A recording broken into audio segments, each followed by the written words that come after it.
Hey, kabahay goals! So nangita ba ka og balay nga dili layo sa city, dili layo sa highway? I-consider ni ninyo kining naa sa San Vicente, Liloan. Naatay one-story house diri naa sa Thai townhouse.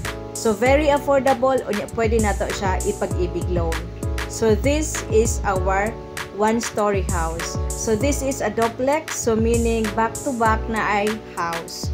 So atong i-check ug unsa ang deliverable nato aning duplex. So basically this is a bare unit. Wala lang jud siya paint, wala siya partition sa sulod. Oni ang iyang CR naa sa gawa sa service area.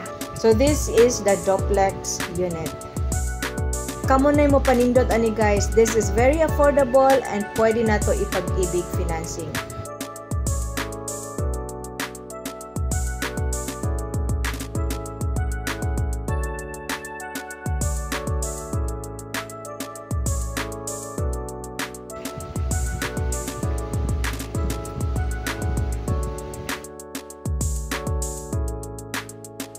So this is the service area sa gawas ug nausab diha ang CR.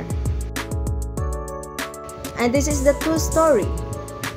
Ang nakanindot lang ani nga house guys is naa kay dako kaayo nga lot sa frontage for your car park and pwede sad ka mag-landscape. Gamay finishing lang nimo ani, painting og tiles which is dili kaayo siya gastos kay ang structure is naa naman jud. And makahinay-hinay mo if ever wala pa jud mo ikabulto nga budget. Ang naka-advantage pod nga mokuha tag bare unit is number 1 is affordability, number 2 is maka-decide ta sa ato ang ganahan nga paint, design sa tiles, and makatrabaho ta sa house kung kano sa ata na ay budget. And if di mo ganahan sa jealousy window, pwede na ninyong ilisan. Pwede ninyong himuong sliding, nga tinted window.